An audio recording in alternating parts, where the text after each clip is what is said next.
दोस्तों आज हम देखेंगे बुखार का व्यवस्थापन कैसा करना है, बुखार का मैनेजमेंट कैसा करना है। वायरस या बैक्टीरिया जब भी अपने शरीर में आ जाता है तभी अपने को अपने शरीर की हीट है या गर्मी है वो बढ़ती है और उस प्रकार से बुखार आ जाती है। 101, 102, 103 इतनी सारी बुखार बढ़ जाती है।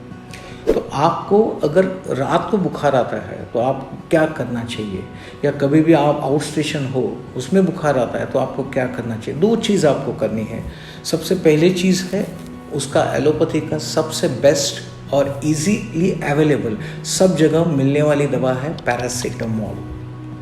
पैरासीटामोल ये टैबलेट फॉर्म में जो आती है उसमें 500 मिलीग्राम की टैबलेट आती है या 650 मिलीग्राम की टैबलेट आती है, और जो सिरप्स होते हैं वो 125 मिलीग्राम पर 5 ml और 250 मिलीग्राम पर 5 ml इस डोज में आती है।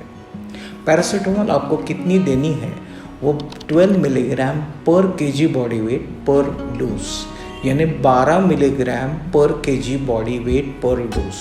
समझो एक आदमी का वजन जो है वो 50 केजी है तो उसको 50 को 12 से मल्टीप्लाई करना है तो हो गया 600 मिलीग्राम। सो आप 600 मिलीग्राम के आजू बाजू में पैरासीटामोल का डोज दे सकते हैं।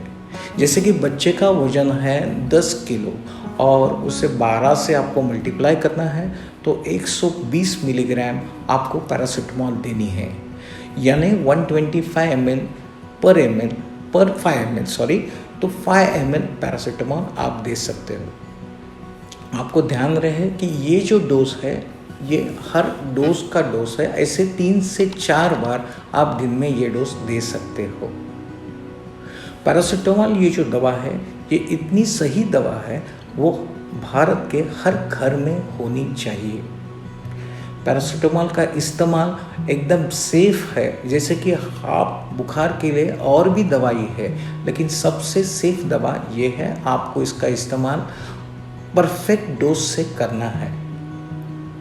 लेकिन दूसरा जो चीज़ है वो भी आपको इसके साथ में करनी है, वो जो है वो टैपेड स्पॉन्जिंग। जैसे कि बच्चा होता है उसका बुखार उतर नहीं रहा है तो आपको थोड़े से ठंडे पानी में कपड़े को निचोड़ना है, भिगाना है और उसको पोंछना है, पूरा बॉडी को पोंछना है। पोंछने के बाद वो पूरा बॉडी को उसको ड्राई करना है ड्राई टॉवल से। ये प्रोसीजर को हम लोग मेडिकल लैंग्वेज में टैपेड स्पॉन्जिंग बोलते हैं। ये ऐसी जो चीज़ है 15 से 20 मिनट तक चलनी चाहिए। जैसे कि हम लोग पुराने ज़माने में खाली जो नमक की पट्टी है वो सिर पे रखते थे, इससे कुछ ज़्यादा फर्क नहीं आ जाता था। लेकिन जब भी आप पूरा बॉडी स्पॉन्जिंग करते हो, पूरा बॉडी को पानी से पोंछते हो तो आपको तुरंत इफ़ेक्ट आ जाती है। ये जब भी दोनों चीज़ आप करते हो तभी ये जो बुखार है जो 102, 103 है ये करीबन 1 घंटे में एकदम कंट्रोल में आ जाता है। अब ये बुखार अपने को कंट्रोल में क्यों लाना है, क्योंकि उसके रेड अलर्ट्स है जिसके कॉम्प्लिकेशंस है। अगर बुखार के साथ ज़्यादा बुखार होता है तो उसमें आखड़ी आ जाती है या कन्वर्जेंस आ जाता है। बुखार के साथ अगर बॉडी पे रैश आती है तो शायद डेंगू की बीमारी हो सकती है। बुखार के साथ कमला आ जाता है या जॉन्डिस आ जाती है तो अपने को लेप्टो का सस्पिशियस है।